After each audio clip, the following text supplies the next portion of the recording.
بعد باران سیل در شب 16 می دهه سرخاب را از بلندی به این حال دیدیم.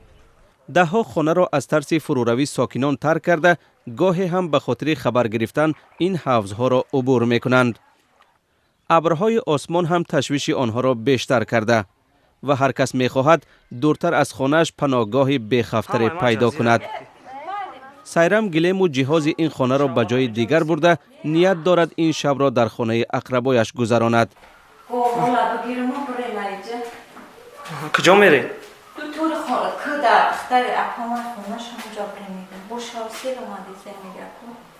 بار اول نیست که باران سیل به ساکنان سرخاب ضرر میرساند.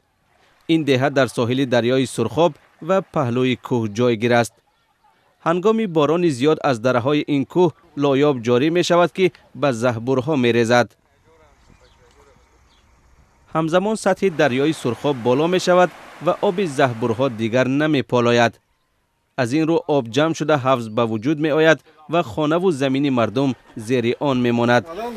تمام تشکیلات از اومدن، MPS حکومت همه جا اومدن، رزولتات چی نیست. بهرام امیدتلیف اینجا زراعت کاشته بود. حالا میوه های نارسید باغش بالای آبشینا دارند و از زراعت نشانه نمانده. حیف نمیشه، اون رفت اون میشینه.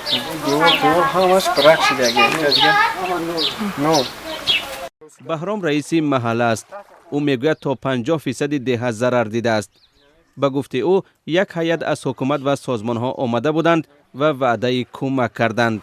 وعده شما این چون وعده بودند که اون کارشون طریقی تشکیل میکنیم دیگه شده.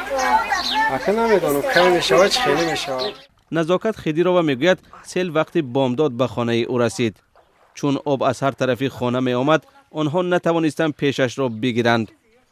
سیل اومد نمی ای همه جا اسم محکم میکنیم اسمش محکم میکنیم اسمش ای همه طرف اومد. از کوه اومد سیل؟ از کجا اومد؟ این نو معلوم نمیفهم ای همه طرف اومد. این ای پشت خونه بر خونه پایان خونه.